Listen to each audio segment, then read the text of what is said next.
Hello and welcome along to the Sports Express Show. We're going to catch up now with some midweek Absa Premiership action, and it's only one place where we're going to start and talk about. There's only one match that we're going to talk about. A match that was confusing in the build-up for a lot of people because we had Chiefs fans supporting Pirates fans supporting Sundowns, Sundowns fans hoping for a win, but at the end, it was the Buccaneers who came through and fixed the country. Can I say thank you? Is it fine if I say thank you? No, you're not happy? I'm not happy. But you won the game. I won the game, but I'm not happy with But you won the game. No, bro, I'm the one who should be gloating about winning, not you. No, but I mean, okay, fine. The way you're so gloating is like your team was playing. I'm building a narrative here. I'm creating the platform for you to gloat. I'm not gloating. Yeah, it doesn't seem like it. No. Okay, you won the game. Congratulations. It had nothing to do with us. It's fine. But, everything to do with you. I must say, it was the first time ever that I screamed when Paris won the goal. First time ever. But as we all say, it was only a one-night stand. So yeah, we're back to it. So a top game. It was one goal only, but a very entertaining game.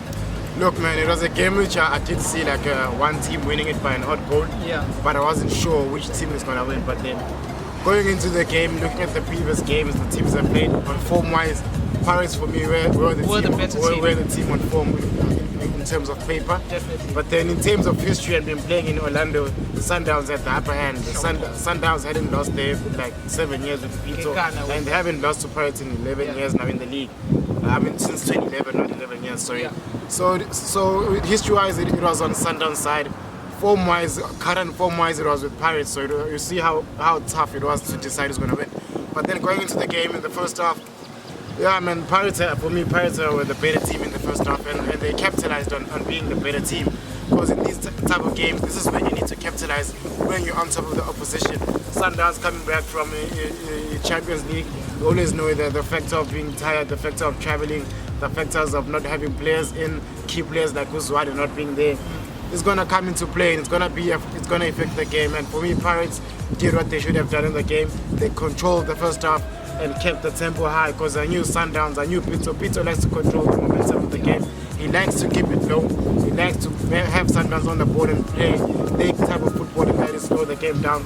And for me, I feel like Pirates played their football and they were fast and they were on Sundowns. They were on pressurizing Sundowns. Look, the goal, man, for me came in a way. Top goal. It was a good goal, good build-up. The runs being made, the type of passes being made, the decisions being made by the players. Umayela coming in, Matsuari going out, making a run out wide. Umamela coming in from right wing. Dodge also there. The run Yamhango, man. That half-moon run.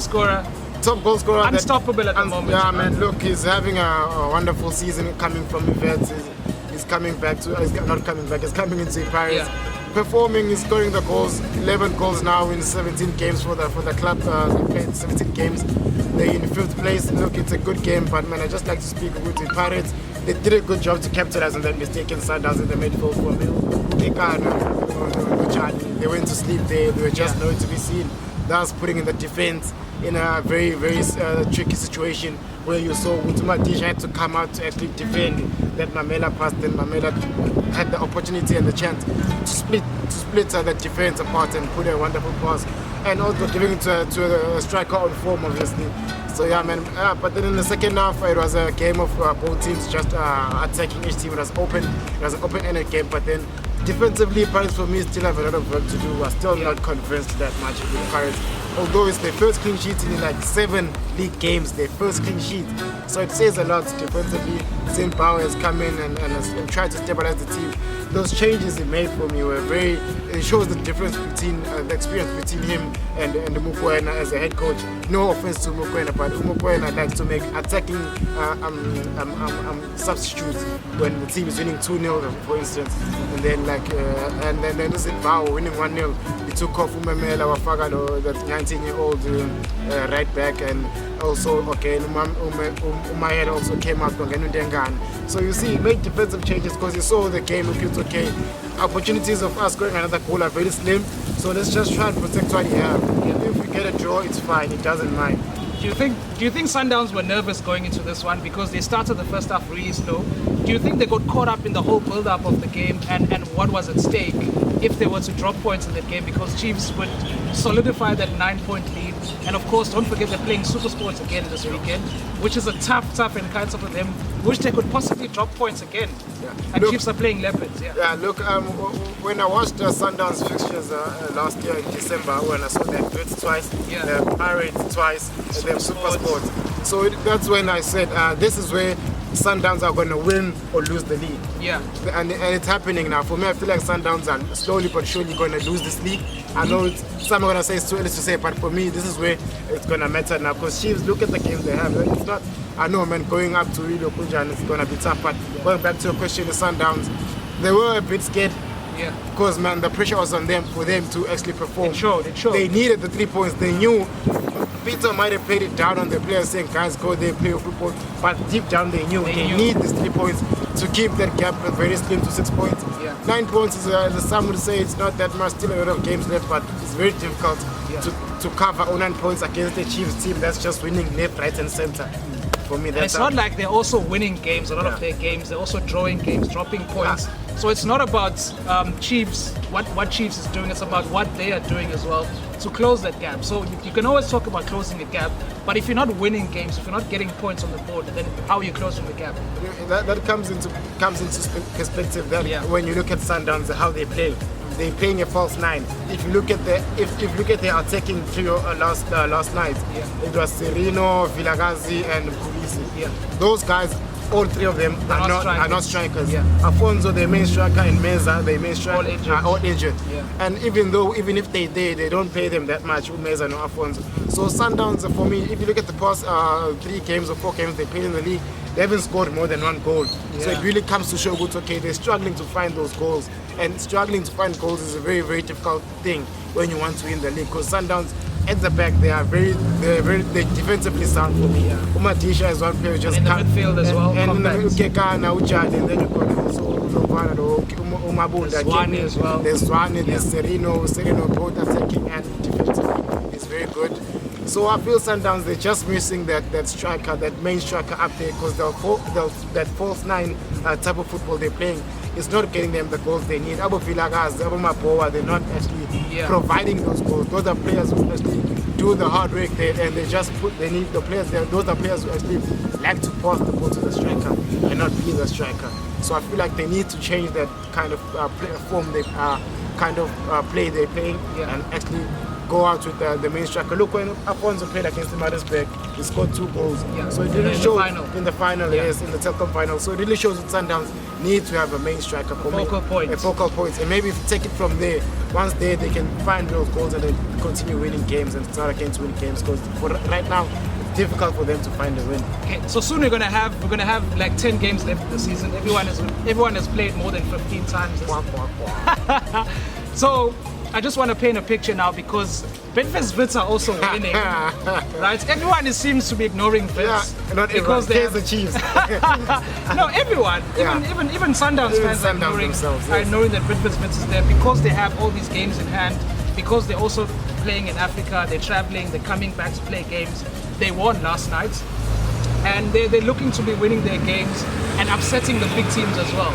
So, looking at Wits, Sundowns, and also SuperSport United, like, do you see Sundowns falling off into maybe number 3, like Wits coming through, or do you see Sundowns picking up where they left off in terms of their first half of the season and trying to close the gap between them and Kaizer Chiefs? Okay, here's the thing. If you look at Sundowns and Wits in the cap, Sundowns are performing better than Wits. Already through to the knockout stages. Wits, I think, are they in last place. They haven't won a game as yet.